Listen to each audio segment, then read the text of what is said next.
Hello students, today we will continue exercise 14.2 from question number 6. आपसे एक request है मेरी, अगर मेरा वीडियो आपकी कोई भी हेल्प करता है, आपके क्वेश्चंस काम आते हैं, आपको कहीं पर मेरे क्वेश्चन सॉल्यूशन से हेल्प मिलती है, तो प्लीज़ ये मेरी आपसे रिक्वेस्ट है कि जो भी वीडियो आप देखते हैं जिस भी एक्सरसाइज का, प्लीज़ उसको लाइक ज़रूर करिए, क्योंकि आपके जब लाइक्स बढ़ते हैं तो मुझे बहुत अच्छा मोटिवेशन मिलता है नेक्स्ट वीडियो बनाने के लिए। ओके, क्वेश्चन नंबर 6 से स्टार्ट करते हैं इस वीडियो में। प्रेम अवतार borrowed some money from a money lender at 25% per annum। 25% PA लिखा है, इसका मतलब पर एनम, पर ईयर की बात हो रही है। Annum means simple interest, SI means simple interest. After 3 year, simple interest भी नहीं पता हमें, बस उसने ये कहा है प्रेम अवतार borrowed some money, कुछ मनी उसने ली है, लेकिन ये नहीं पता कितना अमाउंट लिया है। तो जो मनी हम उससे ले रहे हैं, इसका मतलब वो प्रिंसिपल की बात कर रहा है, उसको हमने पुट कर दिया x, क्योंकि जो मनी वो ले रहा है, जब वो मनी आपको नहीं पता तो वो मनी को हमने पुट कर दिया x। कितना इंटरेस्ट लिया हमने उस पर? 25% का इंटरेस्ट दिया, यानी r is equal to 25% per annum simple interest. Simple interest पर लिया, SI भी नहीं पता है हमें, question mark. Okay, after 3 year, 3 years के बाद हम उसे रिटर्न करेंगे सिंपल इंटरेस्ट पर। ओके, सिंपल इंटरेस्ट लिया, ही पेड, वो जो अमाउंट उसको रिटर्न करता है, ही paid 4620 and sheltered the account. What sum did he borrowed, यानी उसने कितना अमाउंट लिया था उससे, उसने जो अमाउंट लिया था वो उसने उसको ये रिटर्न किया, लेकिन वो अमाउंट क्या था वो आपको बताना है। ठीक है, तो हमने ये लिख दिया, और जो हमारा ए था अमाउंट जो उसने रिटर्न किया, जो रिटर्न अमाउंट था वो क्या था? 4620 रुपीज़। 4620 रुपीज़ उसने अमाउंट रिटर्न किया, लेकिन लिया कितना था वो अभी तक हमें नहीं पता। ठीक है, तो सबसे पहले हम फॉर्मूला लगाते हैं सिंपल इंटरेस्ट का। क्या है formula? P into R into T upon 100। Simple interest नहीं पता, प्रिंसिपल कितना है ये भी नहीं पता, बट हमने x पुट किया है। आपका R है 25, T कितना है 3, और ये हो गया आपके पास 100। 25 4 100, यानी ये हो गया आपके पास 3/4x। क्या हो गया ये? SI आपके पास इतना है, P इतना है, R इतना है, टाइम आपको पता है, अमाउंट पता है। ओके, तो अमाउंट का हम फॉर्मूला लगा सकते हैं। अमाउंट इज इक्वल टू क्या होता है? Principal plus SI। अमाउंट कितना है हमारे पास में? 4620 रुपीज़। प्रिंसिपल कितना है हमारा? x। SI कितना है? 3/4x। एलसीएम ले लें इसका, क्रॉस करके क्या आएगा यहाँ करते हैं। 4620 रुपीज़ इज इक्वल टू 4 1 4 हो गया, 4x प्लस 3x/4, तो ये हो जाएगा 4620 is equal to 7x/4। Cross multiplication, क्योंकि x की वैल्यू फाइंड करनी है, 4620 इंटू 4/7। 7 से इसमें डिवाइड किया, 7 6 42, फिर 4 बचा, 7 6 42 0, ये हो गया x की वैल्यू। 4 से मल्टीप्लाई किया 0, 4 6 24, 2 4 6 24 और 2 26, यानी जो आपका अमाउंट था वो क्या था? 2640 रुपीज़ हमने लिया था, जो 25% इंटरेस्ट, सिंपल इंटरेस्ट के साथ में हमने उसको 4620 रुपीज़ रिटर्न किए। कितने टाइम में? 3 ईयर्स में हमने वो अमाउंट उसको रिटर्न किया, यानी जो हमारा प्रिंसिपल था ये, वो हमारा कितना था? 2640 रुपीज़ था। Okay, next question number 7, find the principal. इसमें भी हमसे प्रिंसिपल ही फाइंड करने के लिए कहा है। सिंपल इंटरेस्ट दिया है, रेट दिया है, टाइम दिया है, आपको सिर्फ पी बताना है। अमाउंट का फॉर्मूला हम कब लगाते हैं? जब हमसे वो फाइंड करने के लिए कहता है या उसमें कुछ अमाउंट के बारे में गिवन होता है। लेकिन यहाँ पर हमें वो फॉर्मूला अप्लाई नहीं करना। क्यों नहीं करना? क्योंकि वो सिंपल आपसे प्रिंसिपल की ही बात कर रहा है। ठीक है, तो हम प्रिंसिपल के लिए क्या फॉर्मूला अप्लाई कर सकते हैं? SI is equal to P into R into T upon 100। बिल्कुल सिंपल फॉर्मूला। ओके, SI आपको गिवन है कितना? 200। चलो आपको एक और ट्रिक बताती हूँ कि इतनी सारी वैल्यू अगर हमें नहीं लिखनी, तो आप इसको डायरेक्ट फॉर्मूला भी कन्वर्ट कर सकते हो। इसको P निकालना है तो इसका इसमें मल्टीप्लाई किया SI इंटू 100 और यहाँ पर आ गया हमारे पास P into R into T। यही आया ना?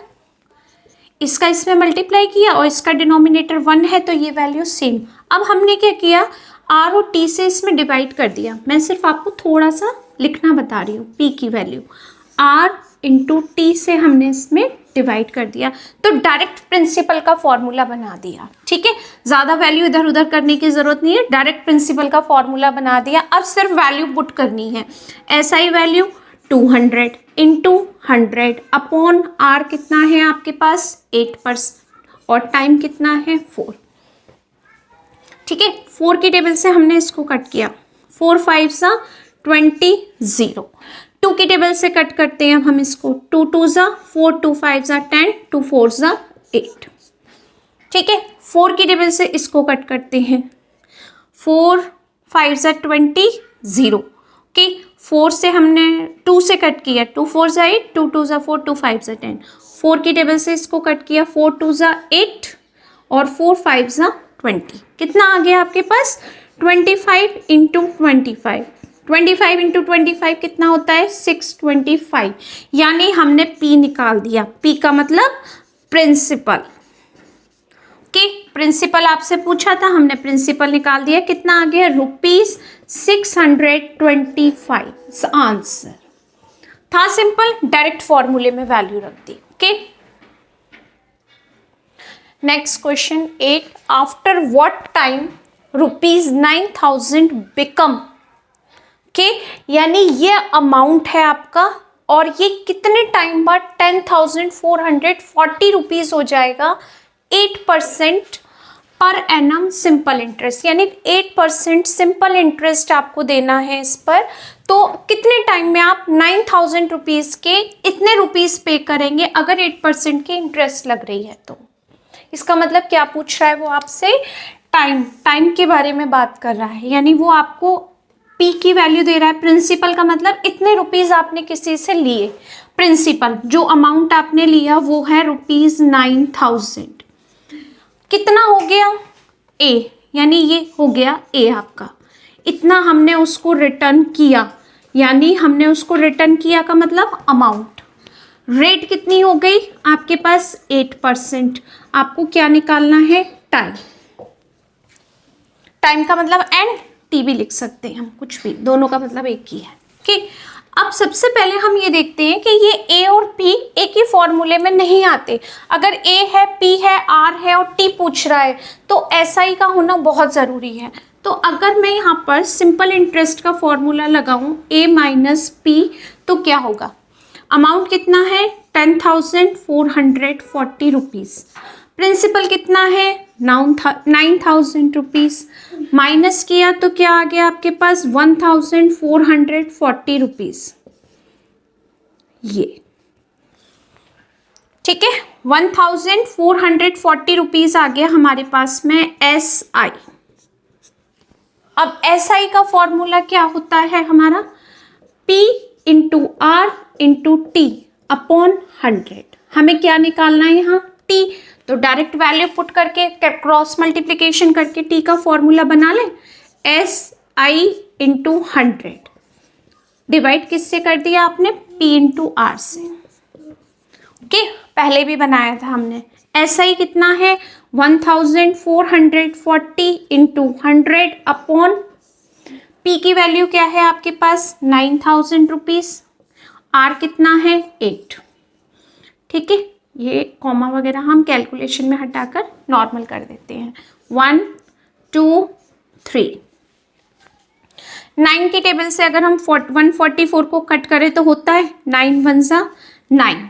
कितना आया आपके पास 5 और 4 मिलकर हो गया 54। 9 6 जा 54, 8 2 जा 16। तो हमारे पास टाइम कितना आ गया 2 ईयर्स। यानी 2 ईयर्स में 9,000 रुपीज़ के 10,440 रुपीज़ हो जाएंगे 8% की इंटरेस्ट के साथ। ओके, बाय मिस्टेक मैंने यहाँ पर 14.2 लिख दिया था और ऊपर चैप्टर का नाम भी आपका डायरेक्ट एंड इनवर्स था। ओके, वो गलती से हो गया था, मैंने उसको करेक्ट कर दिया है। 14.4 एक्सरसाइज है। एक्सरसाइज आपकी बिल्कुल सही चल रही है, बट बाय मिस्टेक जो हेडिंग थी वो रॉन्ग हो गई थी। ओके, मैंने उसको करेक्ट कर दिया। नेक्स्ट क्वेश्चन नंबर 9 बिल्कुल वैसा ही है जो हमने क्वेश्चन नंबर 8 किया था, सेम पैटर्न है इसका भी। Deepika borrowed ₹1000 from Megha. मेघा से लिए 10% की इंटरेस्ट पर। After some time Megha got 1015 rupees. Megha को 1000 की जगह 51 रुपीज़ ज़्यादा मिले, यानी 1050 रुपीज़ 10% की इंटरेस्ट पे। कितने टाइम में उसने इसको इतना अमाउंट दिया? तो वो टाइम तो इसने दिया ही नहीं है, वो हमें कैलकुलेट करना है। यानी टाइम आपको कैलकुलेट करना है और यहाँ लिखा भी है कैलकुलेट द टाइम। तो आपने कितना रुपए उससे बोरो किया, वो प्रिंसिपल हो गया आपको 1000 रुपीज़, ठीक है। और कितना रुपए रिटर्न किया, वो हो गया अमाउंट। इंटरेस्ट के साथ में रिटर्न किया। कितनी परसेंट इंटरेस्ट दी हमने उसको? 10% की इंटरेस्ट दी, ठीक है। सबसे पहले हम निकालते हैं simple interest. A minus P, 1050 rupees minus 1000, तो हमारी सिंपल इंटरेस्ट कितनी आ गई? ₹50। ओके, ये निकाल दिया। क्या निकालना है? टाइम। टाइम का फॉर्मूला अभी हमने कैलकुलेट करके रखा था, SI into 100 upon P into R, ठीक है। अब हमने इसको निकाला। SI कितना है आपके पास में? 50 रुपीज़ इंटू 100। P कितना है आपके पास में? 1000 रुपीज़ के। R कितना है? 10। 0 0 0 1 2 3 0 कैंसिल, 5 2 जा 10। तो 1/2 जो आपने कैलकुलेट किया ये है मंथ के, क्योंकि 1/2 को आप हाफ ईयर भी बोल सकते हैं, ठीक है। अगर हम इसको हाफ ईयर बोलेंगे तो इसको फिर आपको करेक्ट लिखना होगा। ओके, आप इसको लिख सकते हो हाफ मंथ। और मंथ को अगर हम ईयर में कैलकुलेट करते हैं तो 12 से आपको करना होगा मल्टीप्लाई, ओके, इंटू 12। ओके, तो हम इसको क्या लिखेंगे? 6 लिख सकते हैं, 6 मंथ। हाफ ईयर लिख सकते हो, सॉरी गड़बड़ हो गई। ओके, हाफ हम सब कुछ ईयर में ही कैलकुलेट करते हैं क्योंकि टाइम आपके पास ईयर में ही आएगा, तो हमने इसको लिखा हाफ ईयर। अब ईयर हाफ ईयर कैसे बोलेंगे? मंथ में कन्वर्ट कर देते हैं, मल्टीप्लाई बाई 12। तो 2 से इसको कट किया 6, तो हम लिख सकते हैं 6 मंथ, ठीक है। हाफ ईयर को हम 6 मंथ ही तो बोलते हैं, हाफ ईयर हो गया यानी 6 मंथ कंप्लीट हो गए। तो 6 मंथ्स में इसने 10% इंटरेस्ट के साथ इसको 1000 रुपीज़ की जगह 1050 रुपीज़ दिया। ओके, ये हो गया हमारा आंसर।